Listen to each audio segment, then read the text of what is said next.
Okay. Hello and welcome, Christine Wächter-Campbell from New York to Zurich, where I am now.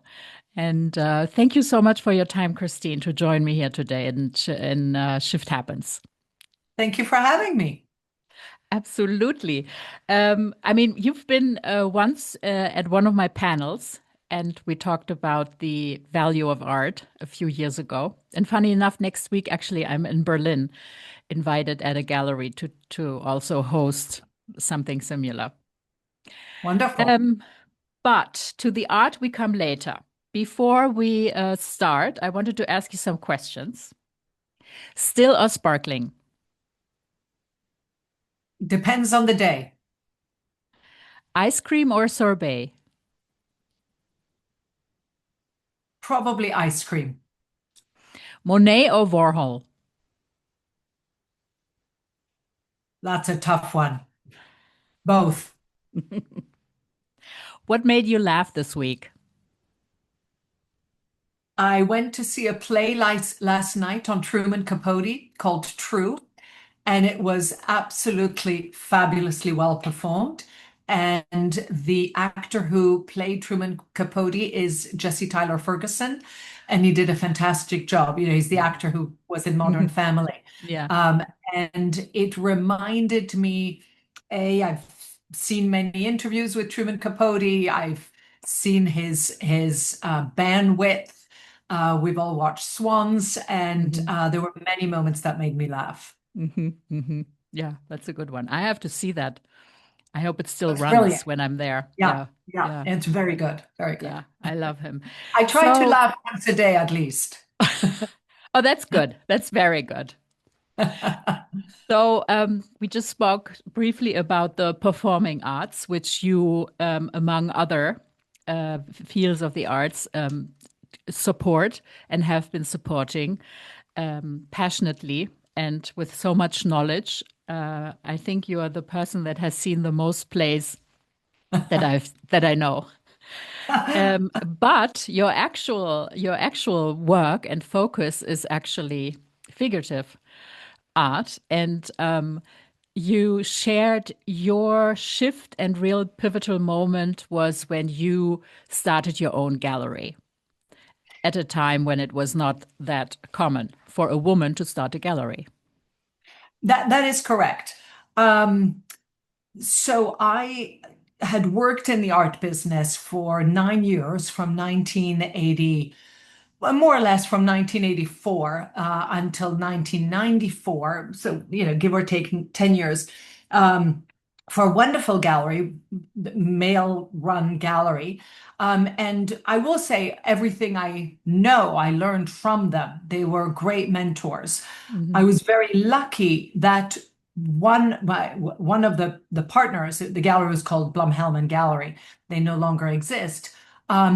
Always championed women without much thinking about it. I mean, they didn't go out of their way, but Joe Hellman has three daughters, and so it came very naturally to him to just give a woman a chance. For hmm him, it wasn't a function of whether you're a woman or a man. It was just whoever was best for the job on the hmm spot. Um, but there were moments where I clearly was discriminated.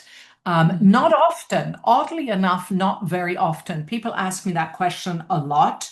hmm And oddly, I haven't been discriminated a lot. I mean, I can only think about it on for if I think back, I think really only that one particular moment. hmm And That's lucky. he's incredibly lucky. I have never been harassed. I think I've been accosted, but I defended myself. And I never saw it as I've been accosted because I'm a woman. I just thought I'm being accosted because I happen to be in that spot. And I defended myself, and that was the end of it. hmm Um, Now, again, I realize how lucky I have been. In the first instance where I was really treated like sort of a third grade citizen, and sort of a gallery minion, whereas I was the director of the gallery, was by someone foreign. And what was pivotal for me was this person who shall remain nameless was a big customer of the gallery. So it wasn't going to help anyone to have a meltdown in front of this customer, but I really bristled. And what saved the moment was that my boss gave me a quick little glance that all it said was, I've got your back. Mhm. This is not the moment to have a meltdown. I get it. He's totally sexist, but let it go. Keep the eye on the prize. We want this sale. And that's what happened. And that moment taught me so much. I Mhm. can be on my high horse all day long, um, preaching for women's rights, women power. Um, as a gallery owner, I wouldn't have a gallery if I don't do sales. Mhm. And because that's how the gallery functions, right? Mhm. Mhm. I have to pay rent, I have to pay salaries. I'm responsible for a lot of my staff. My staff happens to be all female, except for a few exceptions. Again, I didn't do it on purpose. They just happened to be the right people who interviewed and they were great for the job.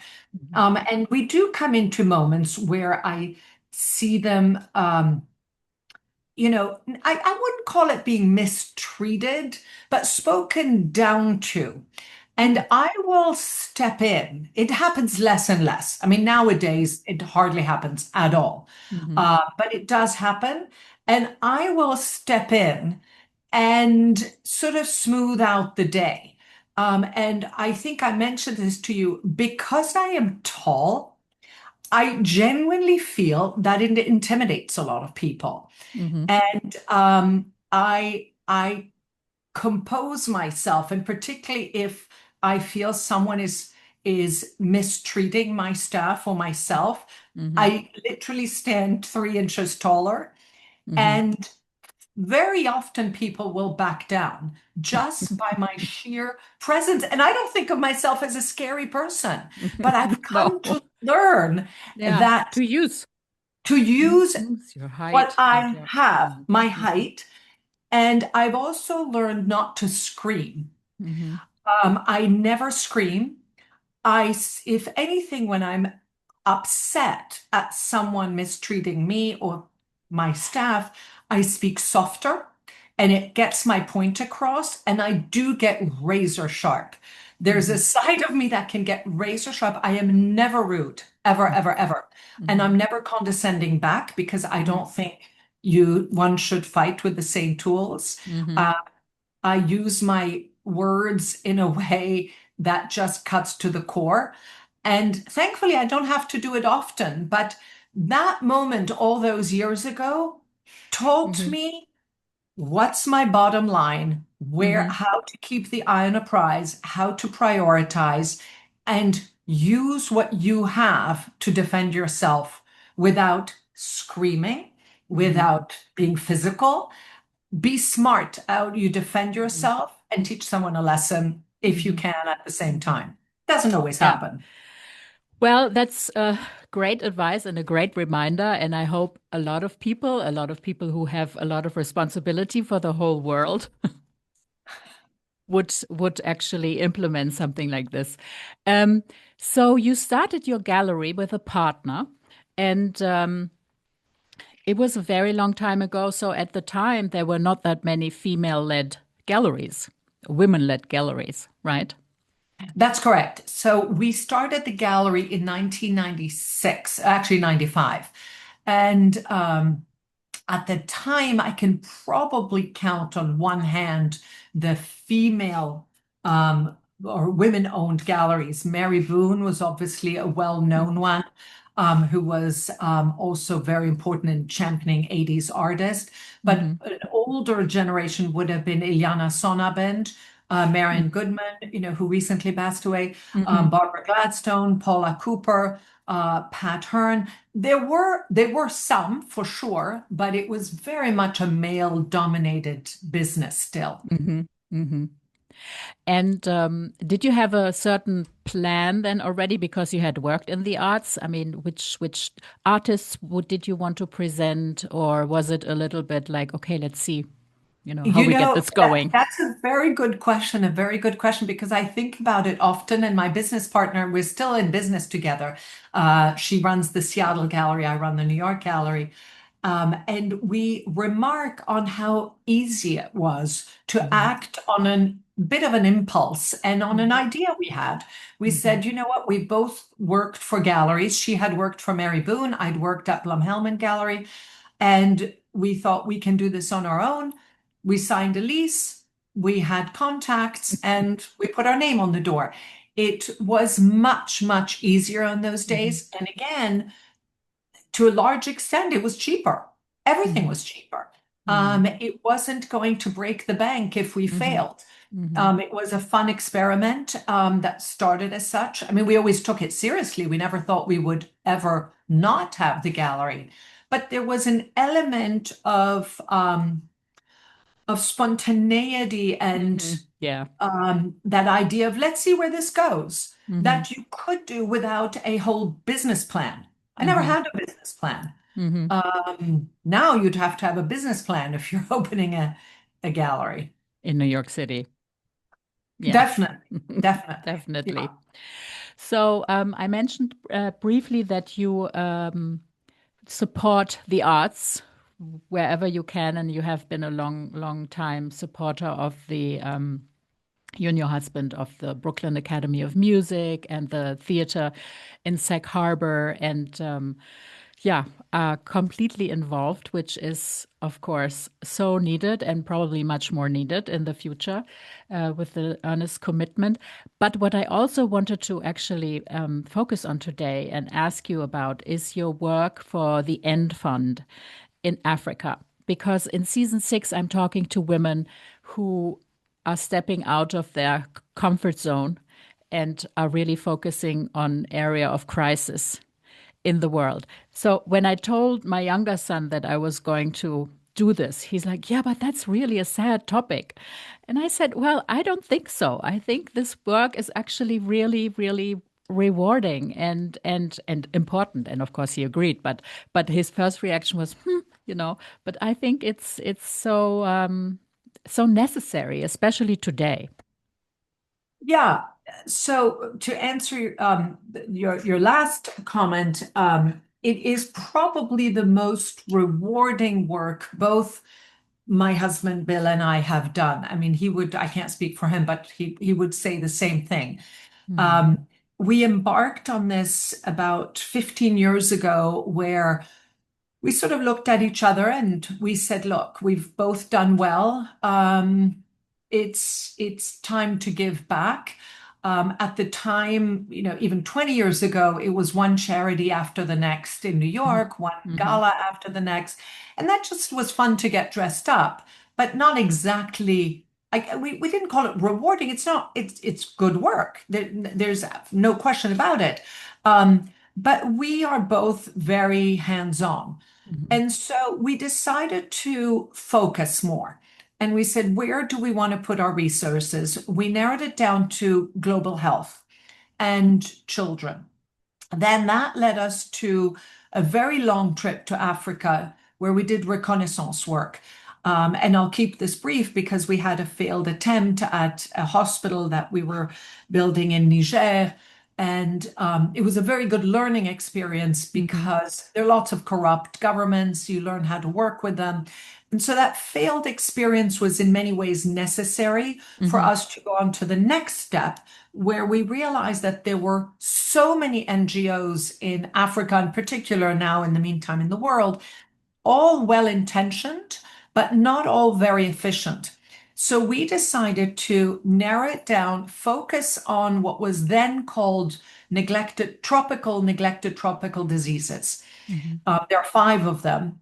Um, and we pulled together NGOs, which today you wouldn't call them NGOs. I mean, it's like the Gates Foundation are big partners of ours. I mean, we've treated 1 billion people over the last 20 years. It's become it's a business, and we run it like a business. mhm, And it is probably the most rewarding work we've done. I mean, we go to Africa regularly. We mhm, see the work that is being done.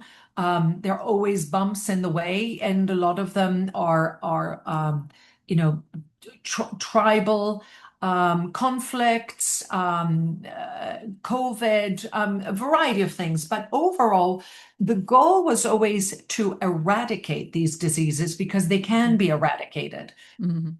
And to this day, I would call it the most rewarding work that we've done because you're on the ground, you see the change. Mhm. Uh, and it's very basic. And just to give you one example, one of them is stomach worms.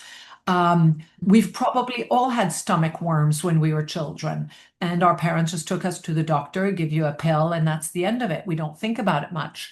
But they're prevalent in Africa, and there's a very simple remedy. The drug companies all donate the medications, and we are implementers. So we implement the distribution of these medications, we do the follow-up, etc. So it's been Mhm. fantastic work. Yeah, no, it's been Mhm. great. And again, now that 10 years or 12 years have gone by, a number of these diseases have been eradicated in various countries. And the goal was always to get the governments to take ownership of their own Mhm. countries. And that has been the case in many Mhm. instances. So it's been great. So then it's almost, I mean, it has many layers, this work. So Oh yeah, on one hand, it's the business, and then you also need to work with the governments and whoever else is a third correct. party, and probably teach. Or I mean, Oh yeah, there's a how do teaching you? program. Mm-hmm. There's a whole educational program Mm-hmm. to educate the nurses, educate the doctors, Mm-hmm. and that's all been taken care of. There's something called mapping, Mm-hmm. where you take the map of a country and you map out where the most prevalent diseases are in which areas. So that it's very, very streamlined, and there are lots of checks and balances. And we also have it's a multifaceted board.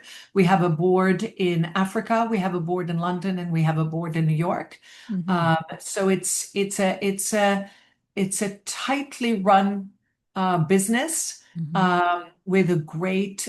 Bill was the chair for many years. He just Mm-hmm. passed on the chairmanship. I'm still on the board. Mm-hmm. Uh, so it's great to see it work.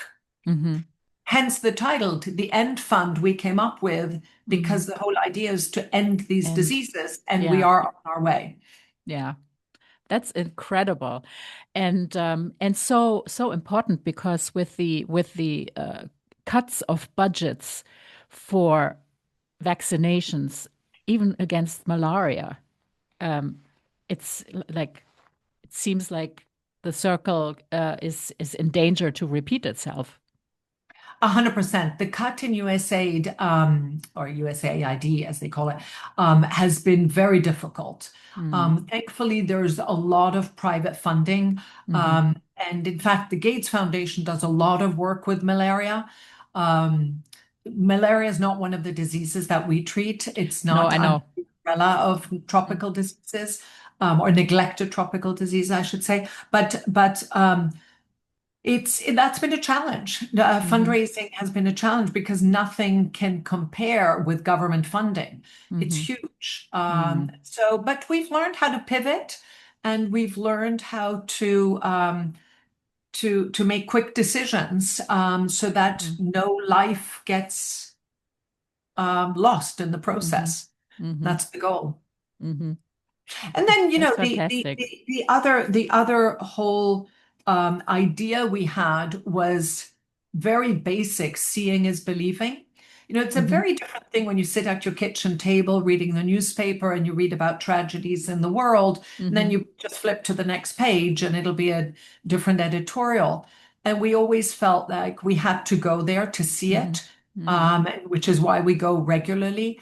And being a hands-on activist is way more rewarding to us than just writing a check. Yeah, yeah, Because you also absolutely. see where your money goes Yeah, and how to implement it. yeah. And you have children. Have you involved them along the way? And Yes. how do you think it would be a good way to get young people today even more involved again? Because I was thinking about it. We all hear about the loneliness epidemic and so on and so forth. And I'm thinking, oh my God, I mean, there's so much that can be done. Oh, How can 100%. how can we bridge it again? Yeah. Well, it requires a little bit of, for me, it wasn't effort, but I could see how one just has to, like cultivating a friendship, which Hmm. is work. This is cultivating a passion, which takes a little bit of work. Um, I remember someone telling me, don't bother taking your kid to any of these countries to make an impact before they're 10. It won't really register. Yeah. Hmm. Um, so I took that to heart. And when the Hmm. youngest was 10, who you know, Mia, we took her to Africa with us, and she came on a mass drug administration, and she saw the surgeries in the slum. And the two other girls came along. They came along on the first trip, which was the reconnaissance trip, where the Mm. youngest was just 2 or 3 years old. And that was actually a really tough trip for them because I mean, there are always tough trips. There's some Mm. serious human misery going on. Mm. And, but again, seeing is believing, and that fuels your need and passion to do something about it because one can. There are things like we went again to do a fundraiser. It was called the Victoria Falls Marathon. And Hmm. so we all ran, well, it's actually a half marathon. We all ran this half marathon in Victoria Falls and Wow. then went to see one of the clinics where we were operating. So there are many ways one can get involved, many Mm. ways. Hmm. And it just requires a little bit of digging, not that much. There Hmm. are many organizations one can get Yeah. involved with. Yeah. And And it's they needed. are, I've Mm. seen it as very rewarding for everyone. And I Hmm. think even if you don't stick to that program, to what maybe fascinates me, I think it just makes one more compassionate Hmm. for humanity in general. It's hard not to. Yeah. Uh, Yeah. Yeah. Absolutely. Absolutely. So, what is next for you? Any opening or any big movement for the foundation, or what are the plans? well, actually, so for on the theater side, we are celebrating the 35th anniversary of the Bay Street Theater, so we're Oh, very engaged with that. yeah. At the Brooklyn Academy of Music, they are this year is in celebration of Bob Wilson, who recently passed away. Yeah. So we're very involved with that. Oh, And that's fantastic. Yeah. yeah, yeah, and he's about to. They're opening next week the opera on Moby Dick Hmm. that he Oh. wrote Hmm. Cool. and produced. So there's that. And continued work with the End Fund with possible ideas for something new in the horizon.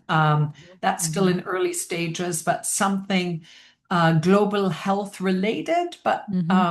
slightly different. So we'll Hmm. see. There's Well, always maybe, something to yeah. do. And maybe we will need your help out in Long Island, because I read that they found this bacteria, or the bacteria that they found already a few years ago is spreading massively. It's some kind of flesh-eating thingy. Yeah. Human flesh Yeah, eating yeah, human bacteria, flesh eating. really? Yeah, yeah. So people who are, I mean, I don't want to, Specific to Long Island? yeah, specific to Long Island. Yep. Oh my, Yeah. Yeah. I'll have to And investigate. I was thinking, you have the knowledge, bring it back from Africa to out to the Hamptons. I'm not a doctor. I know where No, to no, find but them. no, no, but bring them. So yeah, it was really nice to and interesting to get a peek in the different worlds that you are active in and that you are combining. And since we are where we are in time right now, do you have some words of hope? Well, first of all, I think without hope, we're all doomed. So I think we can all at moments be in I hate to use this word, but it is some sense of despair because it just seems never ending, the bad Hmm. news that comes our way. But I think, if we look at the arc of history, hope, I think, is what gets humans through bad times. And there's no question one of the reasons I've always loved theater is that it's an escape. I love Hmm. theater, I love reading, and it's an escape. And there's a lot of theater going on right now in New York. Some good, some not so good. I see as much as I can. Hmm. Um, and if anything, I think the arts is still the best common denominator. Hmm. We can all agree to disagree and not get into a fist fight over whether someone likes a painting or not doesn't like a painting. Hmm. So I think one can learn a lot from that. And um, I think we all need to bring the temperature down a little bit. And Hmm. also, for me personally, I don't even read the news anymore. I don't look at it. I haven't turned on a TV in 2 months. Yeah, Uh, I always say to I my think that's husband, good. just tell me if I need to pack and get out of here. But other than that, it's just superfluous noise. It requires discipline to do it, I have to Hmm. say. Hmm. Same with the phone, not to go down rabbit holes. Hmm. But the discipline has really paid off. I find myself just so much calmer and I focus on what I can do. Hmm. And